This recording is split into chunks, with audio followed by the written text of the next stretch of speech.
Buenos días. A ver si me escucho bien. Primero que nada, quería disculparme porque si van a escuchar, he estado enfermísimo de la garganta este fin de semana y puede que esta voz de ultratumba o alguna tosecilla que salga por ahí va a ser un efecto de sonido a lo que Dios quiere hacer hoy con nosotros, porque creo que en este capítulo lo que se nos viene es una confrontación directa de Dios hacia nosotros, creo, en esta mañana. Así que yo creo que la voz de ultratumba va a ser un efecto de sonido por ahí, pero de antemano nada más me disculpo. El día de hoy vamos a estar en el capítulo 32 de Génesis. Nos vamos a continuar viendo a Jacob, que lo hemos venido viendo a través de una serie de capítulos, pero para repasar un poco su vida y algunos puntos interesantes que debemos tener en cuenta hoy. Jacob, desde que nace, ya viene en conflicto con su hermano Esaú, ¿verdad? Nos habla de que desde el vientre ya Jacob tenía algún conflicto con su hermano, inclusive nace agarrado de su talón. Más adelante le pide los derechos de la primogenitura a su hermano por un plato de comida, ¿verdad? Y vemos este Jacob que, como Jimmy nos contaba unas semanas atrás, significa el que engaña. Y después de esto, Jacob engaña a su padre y a su hermano, y lo que hace es que se pone un poco de lana y varias cosas, y va donde su padre y recibe la bendición de su padre. A partir de esto, su hermano lo quiere matar, obviamente. Ya le robó los derechos de la primogenitura, le robó la bendición, lo dejó sin nada, ¿verdad? Entonces, su hermano lo quiere matar y sus papás le dicen, no, váyase para Padán Aram, donde está nuestra familia, y el hombre sale huyendo para allá. Entonces, en esta ciudad de Padán Aram, vemos que básicamente lo que pasa es que él recoge lo que siembra, porque de alguna manera viene a ser engañado por su suegro Labán, donde le cambia el sueldo, donde le dice que trabaje 7 años para poder casarse con Raquel, después le da a Lea, y después 7 años más para que Raquel, y un montón de cosas pasan ahí. Y luego, nuevamente, Jacob sale huyendo. Entonces vemos que Jacob como que le gusta ahí salir huyendo, ¿verdad? Entonces, sale huyendo, Labán viene persiguiéndolo, y eventualmente tienen una discusión que vimos la semana pasada, y cada quien sigue su camino. Y ahí es donde empezamos este capítulo 32 del día de hoy, donde tenemos un Jacob que va de camino hacia la tierra de sus padres, porque Dios le dijo que fuera hacia la tierra de sus padres, pero va aterrado porque tiene 20 años de no ver a su hermano, y la última vez que lo vio, el hombre lo quería matar. Entonces, Jacob no tiene ni la menor idea de qué está pasando por la cabeza de su hermano en este momento, si todavía lo quiere matar, si no lo quiere matar, pero realmente está aterrado y teme por su vida, y ahí es donde empezamos nosotros este capítulo 32 del día de hoy. Pero qué tal si antes de empezar oramos y ponemos todo en manos del Señor. Entonces, querido Padre, te damos gracias por esta mañana, Señor, por traernos acá, por este mensaje, Señor, que tú tienes y que tú has dejado en tu palabra, Señor, para que meditemos en él, para que realmente te pido, Señor, que en esta mañana tú puedas abrir los corazones de todas las personas que estamos acá, Señor, y que tu mensaje pueda llegar a lo más profundo de nuestros corazones, Señor, y que podamos tomar esto, Señor, y realmente meditar en ello de día, de noche, Señor, y que sea tu palabra la que nos consuele, la que nos confronte y la que realmente haga el trabajo, Señor. Permite que yo no sea un impedimento, Señor, en esta mañana, para que tu palabra llegue a los corazones de todos los que estamos acá, Señor. Y nuevamente te damos gracias por esta bendición que nos das de estar aquí esta mañana, y todo esto lo ponemos en tus manos, en el nombre de tu Hijo Jesús. Amén. Listo. Entonces empezamos. Capítulo 32, versículo 1. Dice así: Jacob también siguió su camino, pero unos ángeles de Dios salieron a su encuentro. Al verlos, exclamó: este es el campamento de Dios. Por eso llamó a ese lugar Mahanayim.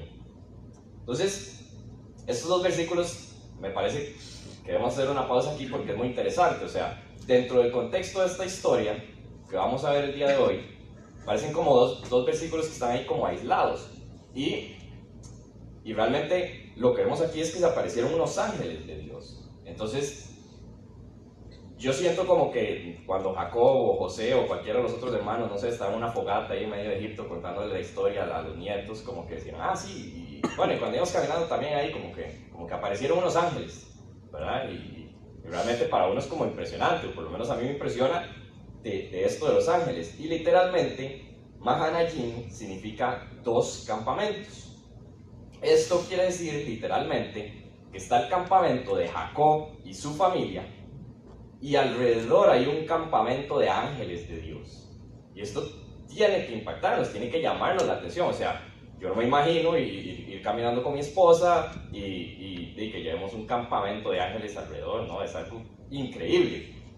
Y más allá de eso, y dice el Salmo 34 en el versículo 7, que el ángel del Señor acampa en torno de los que le temen. Es decir, esto es real, o sea, Dios puede poner ángeles alrededor nuestro a resguardarnos. Y más allá de eso, veamos de nuevo un Jacob que viene aterrado, que teme por su vida, y no solo por su vida, lo vamos a ver más adelante, sino por la vida de toda su familia. Y Dios lo que hace es poner un campamento de ángeles alrededor de él. Entonces, esto es poderosamente llamativo de cómo la fidelidad de Dios, a pesar de lo que somos, a pesar de que Jacob ha engañado a todo el mundo, a pesar de que viene muerto del miedo, Dios le pone un campamento de ángeles a su alrededor para cuidarlo. Pero veamos cómo sigue la historia. Dice en el versículo 3: Luego Jacob envió mensajeros a su hermano Esaú, que estaba en la tierra de Seir, en la región de Edom, y les ordenó que le dijeran: Mi señor Esaú, su siervo Jacob nos ha enviado a decirle que él ha vivido en la casa de Labán todo este tiempo, y que ahora tiene vacas, asnos, ovejas, esclavos y esclavas. Le manda este mensaje con la esperanza de ganarse su favor. O sea, Dios rodea a Jacob de un campamento de ángeles que lo protegen en su camino, y lo primero que hace Jacob es intentar controlar la situación, es intentar tomar el control. Dice, ok, bueno, sí, los ángeles, muy bonito y todo, pero ahora ¿cómo hacemos con mi hermano? Bueno, ya sé, lo que voy a hacer es, voy a mandarle a decir, y el mensaje que está mandando aquí a decir es como, estoy forrado, ¿verdad? O sea, tengo esclavos, tengo esclavas, tengo animales, ya no necesito robarle nada, ya le robó todo de todas maneras, pero ya no necesita robarle nada más. Y por otro lado, y la Reina Valera dice en el versículo 5, dice, para hallar gracia en tus ojos, es la palabra que utiliza. Entonces, también es una manera como de comprar su perdón. O sea, como de, traigo un montón de cosas, que más bien puedo darle si usted quiere, ¿verdad? Entonces, es como esa manera en la que en su propia inteligencia Jacob está intentando ganarse el favor de su hermano. Entonces veamos lo que sigue. Dice el versículo 6. Cuando los mensajeros regresaron, le dijeron a Jacob: Fuimos a hablar con su hermano Esaú, y ahora viene al encuentro de usted, acompañado de 400 hombres. ¿Ah? Jacob sintió mucho miedo y se puso muy angustiado. Por eso dividió en 2 a la gente que lo acompañaba, y lo mismo hizo con las ovejas, las vacas y los camellos. Pues pensó, si Esaú ataca a un grupo, el otro grupo podrá escapar. Entonces, vemos aquí que una vez que van y le dicen a Jacob todo esto, a Esaú viene con 400 hombres. Y esto no suena como a un comité de bienvenida, ¿eh? como de, qué dicha que viniste, mi hermano, gloria a Dios. No suena así, ¿verdad?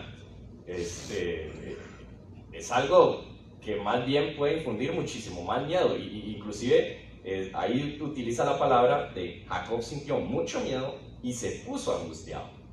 Entonces, nuevamente, está Jacob angustiado, está en esta situación donde cree que va camino hacia su muerte, ¿verdad? Y de alguna manera, otra vez, Jacob, y ya vimos a Jacob como una persona inteligente, que inclusive, de alguna manera, de manera muy inteligente en su momento, también logró modificar el ganado, el ADN de los rebaños, y pudo hacer que su rebaño fuera más fuerte, a pesar de que eran los machados, etc. Lo vimos hace un par de semanas, unas 3 semanas atrás.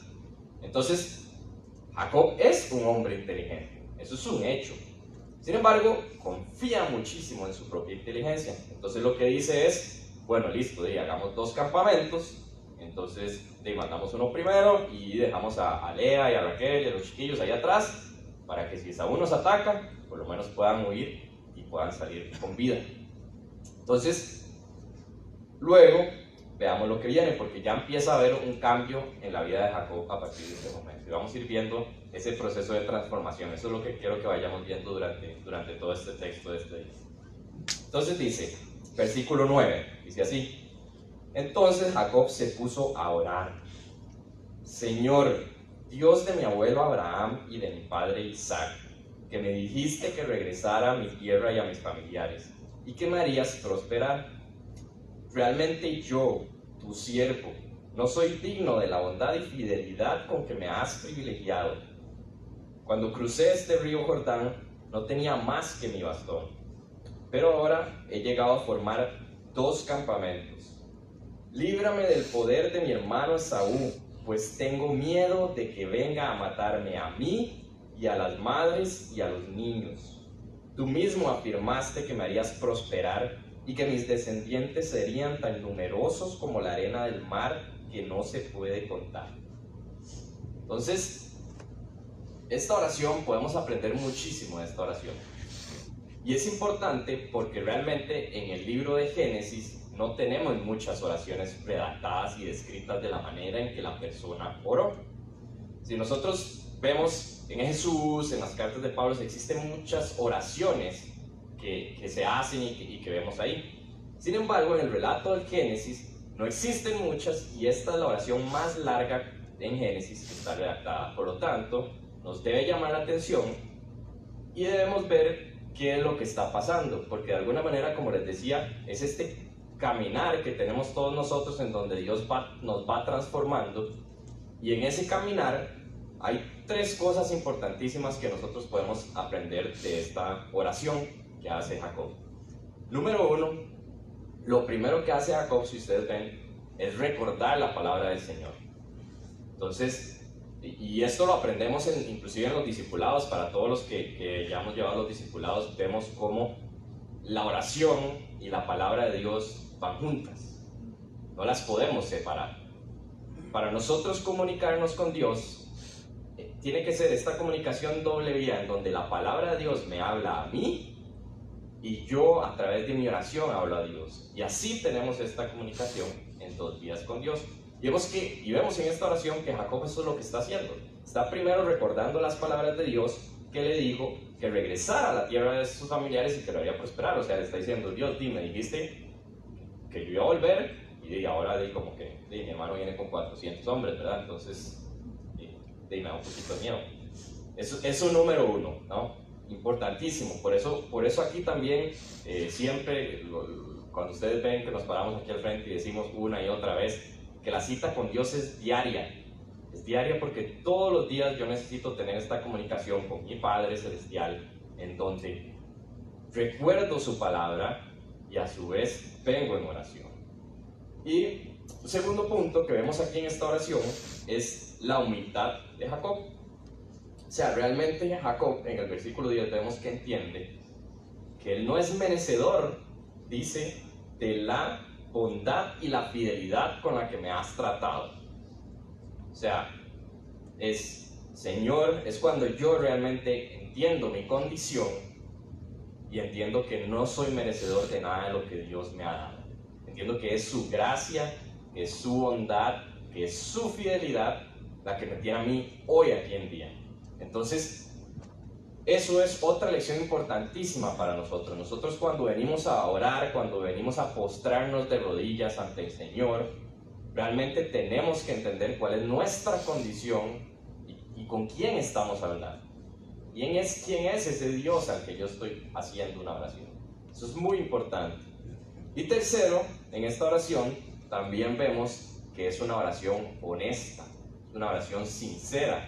Es decir, Jacob le está diciendo: líbrame de mi hermano, porque en realidad tengo miedo. O sea, Señor, estoy aterrado de lo que mi hermano puede hacer conmigo, y no solo conmigo, sino con mi familia, con mis hijos. O sea, yo tal vez me lo merezco, no sé, tal vez pensaba Jacob, pero mis esposas, mis hijos, ellos no, y pueden ser parte de las consecuencias de lo que Esaú vaya a hacer con mi familia.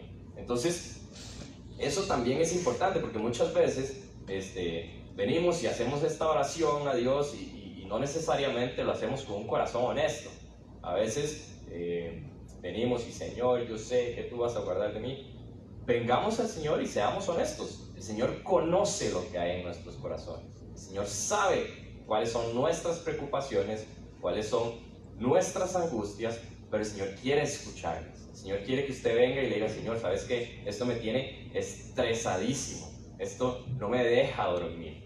Y realmente que expongamos nuestro corazón ante Él. Dice Éxodo 13 en el versículo 7 de cómo el Señor escucha el clamor de su pueblo, sus angustias, dice este versículo. Entonces, es este clamor de corazón que hago yo a Dios cuando estoy en medio de una situación compleja. De alguna manera, cuando está Jacob aquí temiendo por su propia vida, y hago esta oración humilde, sincera, y recuerdo las palabras de Dios, en donde el Señor realmente escucha nuestro clamor. Y eso es lo que tenemos que ver acá. Ahora, sigamos viendo por acá qué ocurre en el versículo 13. Dice así, Jacob pasó la noche en aquel lugar, y de lo que tenía consigo escogió, como regalo para su hermano Esaú, 200 cabras, 20 chivos, 200 ovejas, 20 carneros, 30 camellas con sus crías, 40 vacas, 10 novillos, 20 asnas y 10 asnos. Luego los puso a cargo de sus siervos, cada manada por separado, y les dijo, vayan adelante, pero dejen un buen espacio entre manada y manada. Al que iba al frente le ordenó, cuando te encuentres con mi hermano Esaú y te pregunte quién eres, a dónde te diriges y de quién es el ganado que llevas, le contestarás, es un regalo para usted, mi señor Esaú, que de sus ganados le manda su siervo Jacob. Además, él mismo viene detrás de nosotros.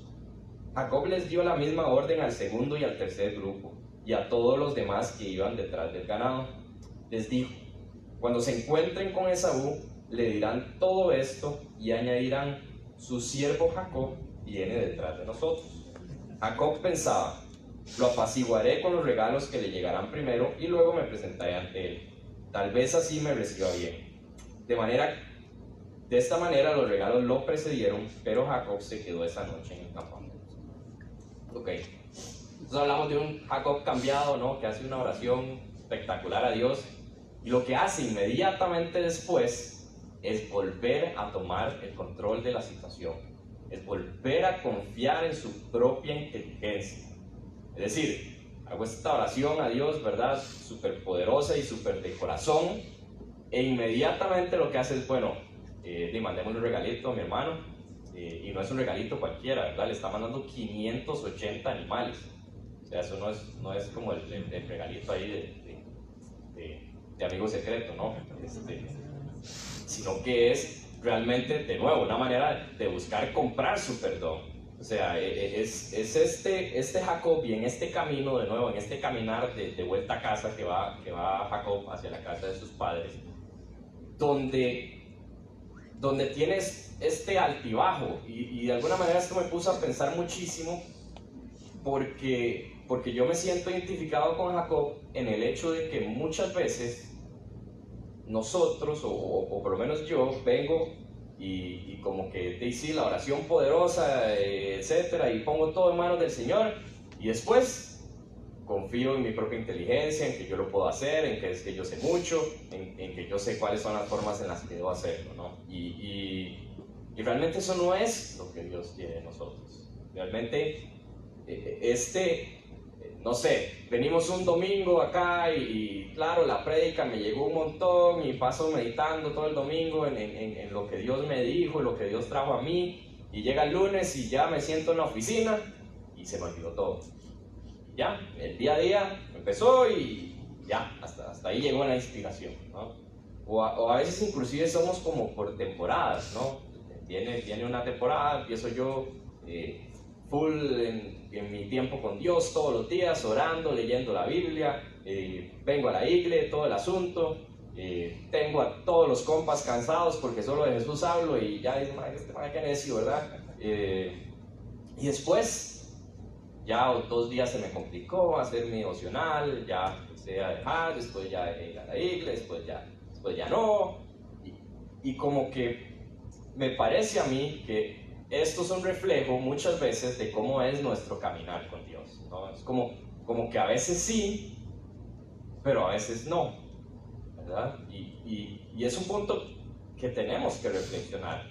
Dice en Apocalipsis 3:16, en las cartas que escribe el ángel del Señor a las iglesias, esta es la carta a la Odisea, dice que por tanto, como no eres frío ni caliente, sino tibio, estoy por vomitarte de mi boca.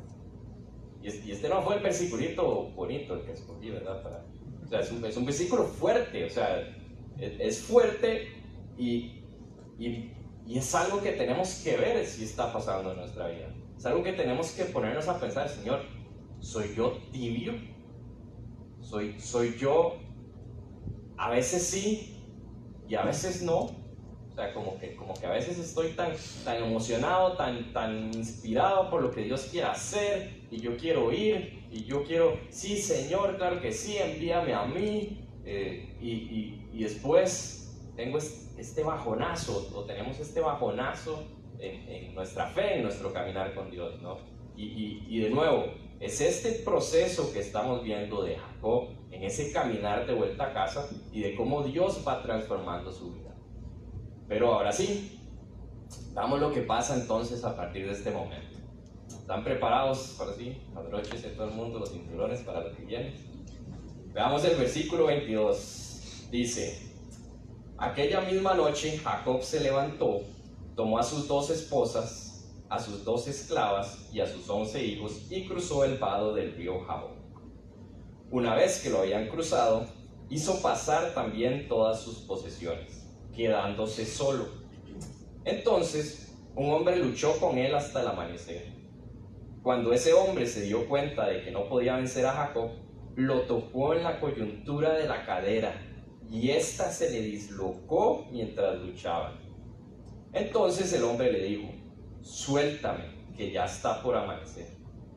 No te soltaré hasta que me bendigas, respondió Jacob. ¿Cómo te llamas?, le preguntó el hombre. Me llamo Jacob, respondió. Entonces el hombre le dijo: ya no te llamarás Jacob, sino Israel, porque has luchado con Dios y con los hombres y has vencido. ¿Y tú cómo te llamas?, le preguntó Jacob. ¿Por qué preguntas cómo me llamo?, le respondió el hombre. Y en ese mismo lugar lo bendijo. Jacob llamó a ese lugar Penuel, porque dijo: he visto a Dios cara a cara y todavía sigo con vida. Cruzaba Jacob por el lugar llamado Penuel cuando salió el sol. A causa de su cadera dislocada iba rengueando. Por esta razón, los israelitas no comen el tendón que está en la coyuntura de la cadera, porque a Jacob se le dislocó en dicho tendón. ¿Ok?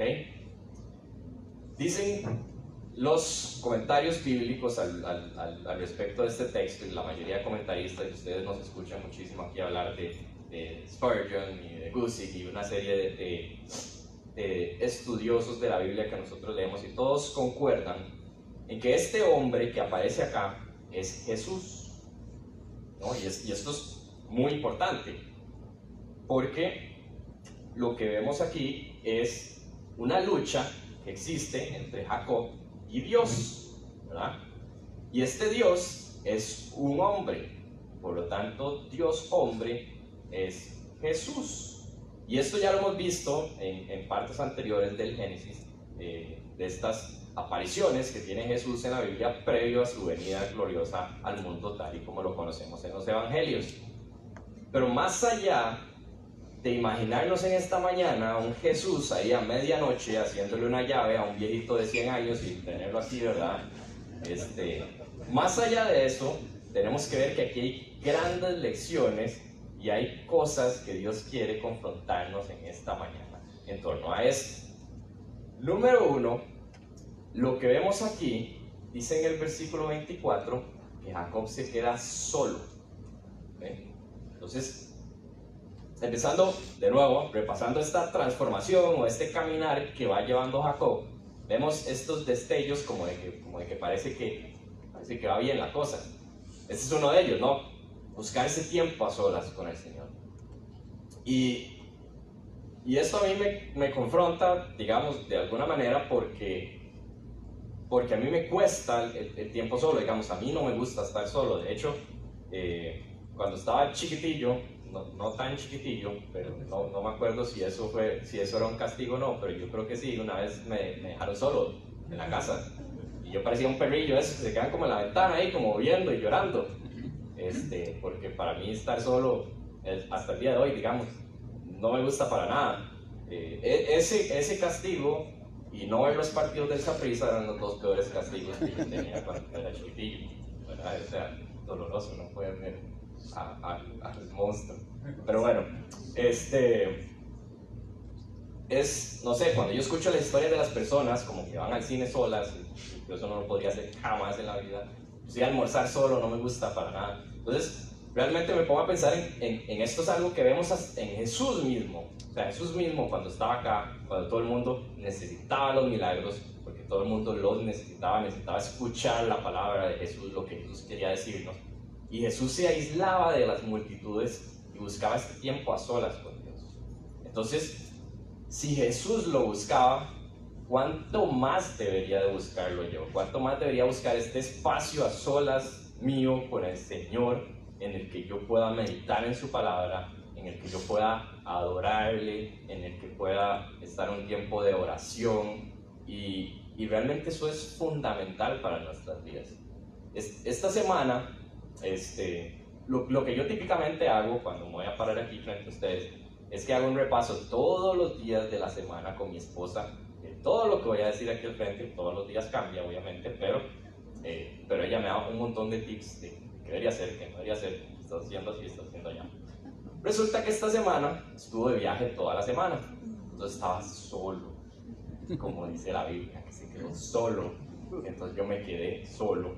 Y eso me ayudó mucho a meditar muchísimo en esto, en lo que tenía que decir, en realmente sentarme en las noches cuando llegaba al trabajo y estar leyendo una y otra vez y viendo qué es lo que Dios quería decir, porque para mí era como difícil hablar de esta lucha y de esto que pasaba aquí hacia el final de este capítulo. Y realmente este tiempo a solas me ayudó muchísimo, ¿no? El tiempo a solas en el que podía orar, en el que podía reflexionar de esto. Además, este tiempo a solas me ayudó a ver el debut del Rey Paté también. Entonces no solo era escuchar al Señor, también pude hacer algunas otras cosas. Pero bueno, más allá de eso, de nuevo, la importancia de tener este tiempo a solas con Dios. Luego, lo otro que vemos aquí, y esa es la gran lección de esta mañana, para que en esta parte pongamos todos atención. Si no me he puesto atención en todo el rato, esto es la lección más importante de esta mañana, es lo que ocurre aquí. Vemos que en esta pelea de toda la madrugada, cuando llega la mañana, cuando le dice ya suéltame, le dice no te voy a soltar hasta que me bendigas, lo que hace Jesús aquí es tocarle la cadera y dejarlo rengo. Y esto lo que nos muestra es cómo, de nuevo, un Jacob que va caminando aterrado hacia donde su hermano, que va temeroso de lo que va a pasar con su vida y con la vida de sus familiares, y va hacia Chuy, como nos ha dicho Jimmy, ¿verdad? Hacia este hombre de pelo en pecho, su hermano, el cazador, el fuerte, y va hacia una lucha, ¿verdad? Que puede pensar en una lucha son 400 hombres, probablemente sea una lucha de armas. Y lo que Dios hace es que Dios lo toca en su fuerza, en su cuerpo, en lo que Él cree que puede hacer, dejando su única arma siendo su fe. ¿Okay?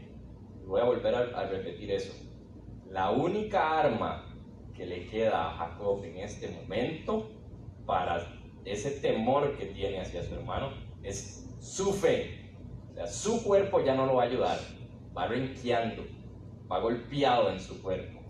y va caminando hacia donde su hermano, y su fe es su única arma, es lo único que le queda.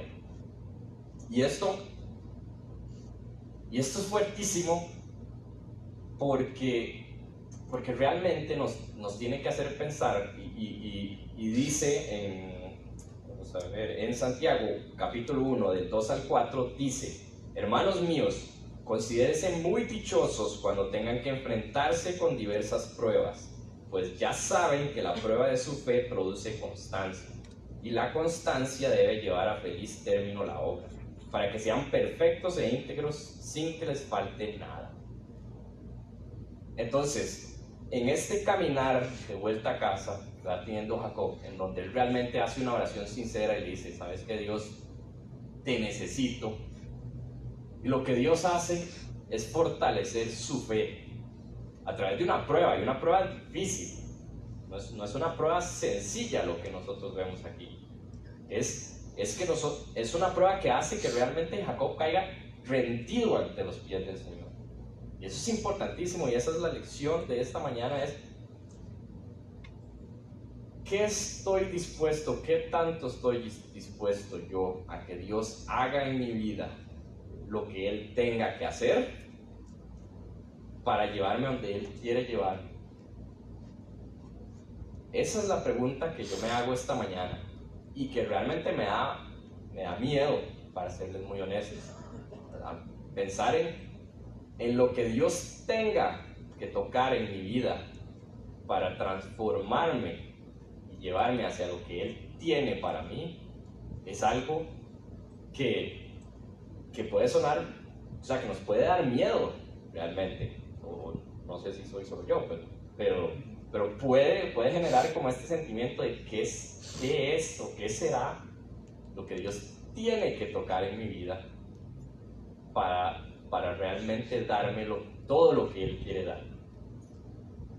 Y vemos estas pruebas, digamos, y lo vemos como algo bíblico, algo que puede ocurrir en nuestras vidas.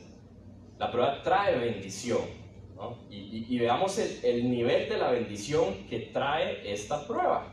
O sea, inmediatamente luego de que esto ocurre, Dios le dice: ¿y sabes qué? Ya ahora no te vas a llamar Jacob, ya no vas a ser más el que engaña, ya no vas a ser más el engañador Jacob, el que anda engañando a todo el mundo. A partir de ahora te vas a llamar Israel, que es el que lucha con Dios, o Dios lucha. Y este nombre Israel, a partir de este momento en la Biblia, se menciona más de 1800 veces, ya sea para referirse al hombre o para referirse al pueblo. Y hasta hoy en día nosotros conocemos a este pueblo con este nombre. Entonces veamos el nivel de bendición que Dios tenía preparado para Jacob, ahora Israel. Entonces, en este caminar, en esta transformación o este moldeo de nosotros como una vasija, lo que Dios quiere hacer con nosotros es transformarnos y llevarnos a que realmente vayamos a donde Él quiere que vayamos, ¿verdad? Porque sabemos que Dios tiene planes de bien para nosotros. Lo hemos escuchado una y otra vez, usamos ese versículo un montón. Sabemos también que vivir es Cristo, lo sabemos, lo escuchamos. Pero ¿hasta dónde estamos dispuestos a que Dios toque nuestras vidas, toque nuestros corazones y transforme lo que tenga que transformar? Esa es una oración que yo puedo hacer en mi vida. Si le sabes que Dios toca lo que tengas que tocar, haz lo que tengas que hacer conmigo para llevarme a completar esa obra que tienes para mí, para ser perfectos e íntegros, como dice Santiago. Entonces, eso tiene que confrontarnos eso en esta mañana. Tiene que ser algo en lo que meditemos, en lo que reflexionemos cada uno de nosotros, en hasta dónde estoy yo dispuesto a las cosas que voy a caer rendido ante Dios, ¿no? Y hay situaciones en la vida que pueden hacer esto, situaciones complejas, situaciones de salud, en donde no tenemos ningún control sobre ese tipo de situaciones, donde en situaciones económicas complejas, donde no sabemos ni qué vamos a comer el día de mañana. Son situaciones donde ahí realmente nuestra única arma es nuestra fe en el Señor. Pero ¿qué tal si expandimos esto al día a día? ¿Qué tal si lo expandimos a las situaciones en donde yo creo que tengo el control? Como en el trabajo, donde yo hago mis cosas y yo creo que yo tengo el control de lo que estoy haciendo. Tal vez en mi hogar yo creo que yo tengo el control de lo que hace mi familia, de lo que hacen mis hijos. Tenemos que expandir esto a todas las áreas de nuestras vidas, a rendirnos ante Jesús en todas las áreas de nuestra vida. Eso tiene que ser muy importante, que nos quede clarísimo, y es una lucha el día a día. Vemos este camino a casa no termina, este capítulo termina aquí, no nos dice qué ocurre, qué pasa cuando Jacob, o ya ahora Israel, se topa con su hermano Esaú. No lo sabemos, lo vamos a ver hasta la próxima semana. Y creo que eso es parte de la lección también de esta mañana, porque realmente este caminar no termina. En este momento nosotros en nuestras vidas vamos caminando de vuelta a casa, de vuelta a casa con nuestro Padre Celestial, y realmente vamos en esa transformación que va haciendo Dios en nuestras vidas. Y eso es parte también de lo que tiene que quedar muy claro el día de hoy. Entonces, la gran pregunta de esta mañana es: ¿estamos dispuestos a pasar por el camino que tuvo que pasar este hombre para recibir esta bendición de Dios? Y si quieren los músicos, si van pasando, mientras que los muchachos pasan, quiero que tomemos un momento para revisar nuestras vidas, para revisar nuestros corazones, que podamos reflexionar en esto que Dios tiene para nosotros hoy. Que hoy sea un día para volver a casa. Que hoy sea un día en el que si un día sí y un día no, o una temporada sí y una temporada no, que hoy sea ese día para arrepentirnos, para decirle: Señor, yo quiero dejar de ser tibio, quiero dejar de ser que a veces sí, a veces no, y quiero realmente caer de rodillas y entregarlo todo a ti. Y que realmente ese Señor, heme aquí, envíame a mí, sea una realidad en nuestras vidas, sea una realidad en nuestros corazones, y que realmente podamos y nos atrevamos a decirle al Señor en esta mañana: Señor, heme aquí, envíame a mí, con lo que sea que eso signifique, lo que sea. Lo que tú quieras hacer conmigo, hazlo, Señor. Trabaja mi corazón, trabaja mi vida. Permíteme tener más fe, permíteme tener más paciencia, permíteme servir más a otros. Porque todas esas cosas Dios las quiere para nosotros, pero estamos dispuestos a pasar por lo que Dios necesita que pasemos para llegar a ello. Y realmente es importante que mientras vamos en este caminar, caigamos rendidos ante Dios, y caigamos, y mientras que cantemos esta canción, realmente pensemos en eso, pensemos en esas áreas que todos sabemos que nos cuestan, que son difíciles, en donde creemos que podemos tener el control. Pidámosle a Dios que transforme nuestros corazones y nuestras vidas en esta mañana, no solo en esta mañana, sino en este caminar, todos los días, desde aquí hasta que vuelva y me reúna con mi Padre Celestial en el cielo. Y que eso sea nuestra oración esta mañana. Padre Santo, en esta mañana, Señor, te damos gracias por habernos traído acá, Señor. Te damos gracias porque es por tu gracia, Señor, que venimos hoy ante ti, Señor, a adorarte, escuchar tu palabra, escuchar lo que tú traes para nuestros corazones, Señor, en esta mañana. Y te pedimos, Señor, que en este día, así como cantamos, encuéntrame, Señor, encuéntrame de nuevo, Padre.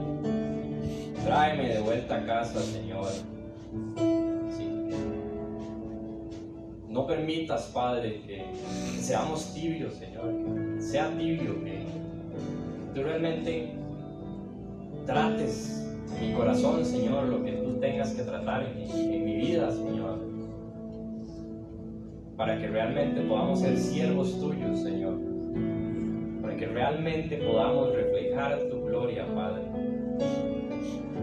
y que tú nos lleves a donde tú quieres llevarnos, Señor, y que tú aumentes nuestra fe, nuestra paciencia, nuestra paz, nuestro gozo, lo que sea que tú tengas que trabajar en esta mañana, Señor, en nuestras vidas, en nuestro caminar, Padre. Tú lo hagas así, Señor, y que realmente tú tomes control completo de nuestras vidas, Señor, y podamos servirte, Padre, hasta que un día nos encontremos contigo nuevamente, Señor, en el cielo, Padre.